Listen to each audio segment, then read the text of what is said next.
আল্লাহর সন্তুষ্টি অর্জন করে বিদায় হওয়ার তৌফিক দান করুন, জোরে বলে আমিন। 3 নম্বরে আল্লাহ পাক বলছেন মুত্তাকি বান্দাকে আল্লাহ ভালোবাসেন, জোরে বলে সুবহানাল্লাহ। মুত্তাকি বান্দা, কারণ মুত্তাকি বান্দার সাথে আল্লাহর সম্পর্ক কম না বেশি? অনেক সম্পর্ক, গভীর সম্পর্ক। মুত্তাকি শুধু লেবাসে হয় না, পোশাকে হয় না, মুত্তাকি চেহারা সুরাতে হয় না। বিশ্বনবী মুহাম্মদুর রাসূলুল্লাহ সাল্লাল্লাহু আলাইহি সাল্লাম বলেছেন, 3 বার বলেছেন, মানুষের বাহ্যিক সুরাতে, লেবাসে, পোশাকে কখনো মুত্তাকি হতে পারে না।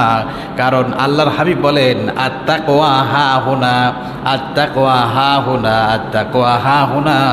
রাসূল 3 বার বলছেন তাকওয়া ভিতরের জিনিস, তাকওয়া ভিতরের জিনিস, তাকওয়া ভিতরের জিনিস।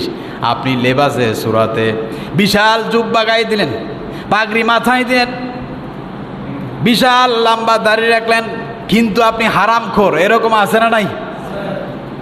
এই হারামখোর যতই জিবরাইলের সুরাতে থাকুক না কেন, কিন্তু ও কশিনকালো মুত্তাকি হতে পারবে না। এই জন্য আল্লাহ পাক বলছেন, শোনো, মুত্তাকি বান্দাকে স্বয়ং আকাশের মালিক আল্লাহ ভালোবাসেন।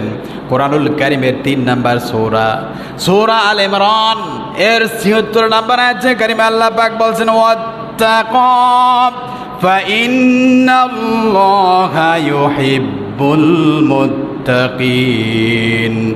আল্লাহ পাক বলছেন আল্লাহকে ভয় করো, নিশ্চয়ই আল্লাহ পাক মুত্তাকি বান্দাকে ভালোবাসেন, জোরে বলে সুবহানাল্লাহ। আল্লাহ আমাদের সকলকেই মুত্তাকি বান্দা হওয়ার তৌফিক দান করুন, জোরে বলে আমিন।